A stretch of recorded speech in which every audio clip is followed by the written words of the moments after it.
Hey everyone, Carlo here from AYCB, and today we're doing an overview of the Tiny Towns expansion called Fortune, which is the first and only expansion for Tiny Towns so far.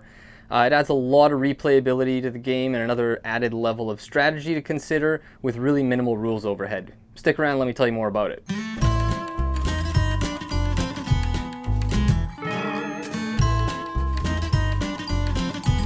So this is a really small expansion. There's not a whole lot of new components that come with it, but still packs quite a punch. Basically, you get a whole bunch of these new building and monument cards. I think there's 10 new monuments and 2 more of each building, so that takes it from 4 of each building up to 6. So that gives you a lot more replayability right there. Every player also gets one of these little coin chests where they can hold up to 4 coins maximum. And then, yeah, the game comes with these coins, which is what embodies the whole fortune aspect of this. So basically, there are different ways throughout the game that you can gain coins, either through some of these new building cards or through the monuments. And there's another way that you can gain coins, which is when you finish your turn and you build 2 buildings at the same time on the same turn, you'll gain a coin.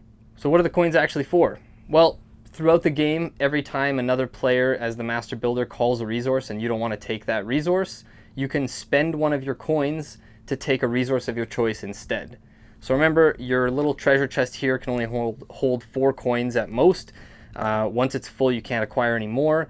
So you have this kind of ongoing economy throughout the game where you're trying to decide how many coins you want to have, because how many do you want to, have sort of in reserve to be able to switch in or switch out to take a resource of your choice when the master builder calls something you don't want. Also, any coins that you have left over at the end of the game are worth a point each. And as far as the rules go of the expansion, that really is it. So as you can see, one of the best parts about this expansion is that it's so easy to introduce this to new players. Even if people haven't played the base game before, there's really no reason to leave out including the expansion if you have it. It's very little extra rules overhead. And in fact, it actually makes the game a little more accessible, I feel, to newer players, especially at higher player counts. So let's say you're playing with 6 players, so you know that, after you take your turn, there's going to be 5 more turns where other people call a resource and you have to take whatever they choose. Having these, these coins here that you can kind of change out for other resources makes it so that you're going to be stuck a little less often. If everyone has a bit of that economy going, maybe, out of those 5 turns that go around where other people are calling stuff, you're only taking those resources a couple times. So I really like that. And then there's the decision of how much do I go into this coin economy? How much do I invest in these buildings that give me coins? Because if you start getting all these combos of, when you build this, you get a coin. Once you hit your max, you're losing that benefit of the card if you're not actually taking advantage of it anymore. So you don't want to go too overboard, but it's nice to kind of have a couple in reserve to play around with. And I really like the dynamic that adds to the game. But it's not all about just having those endgame points from the coins or using them to get other resources. I'm going to show you a couple of the building cards and a monument card just to give you an example of some of the stuff you can see.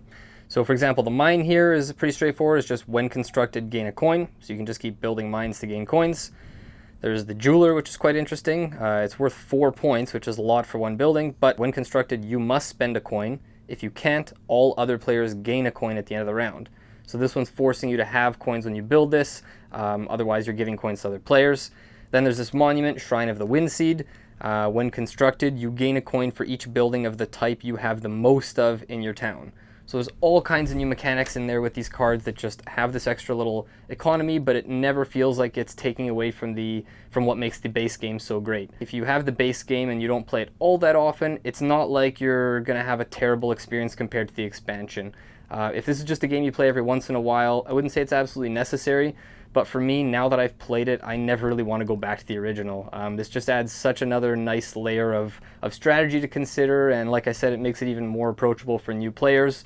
It just gives you a lot more to think about, because in the base game, I found like there wasn't a whole lot of incentive to kind of push your luck and keep gathering resources and build more than one building in a same turn. Whereas now, sometimes at the start, you're maybe starting to build your monument in something else and you've taken up 3/4 of your board and you took your turn and you're not sure if it's going to come back around to you again before you can complete a building. So you're trying to decide, do I push my luck to really go for that coin early on? It's a great expansion, and I think if you're a big fan of Tiny Towns, you can't go wrong. This one's a must-own. Thanks for watching. If you like what we're doing, check out our website, allyoucanboard.com. We've got plenty of other content on our YouTube channel as well as our other social media platforms.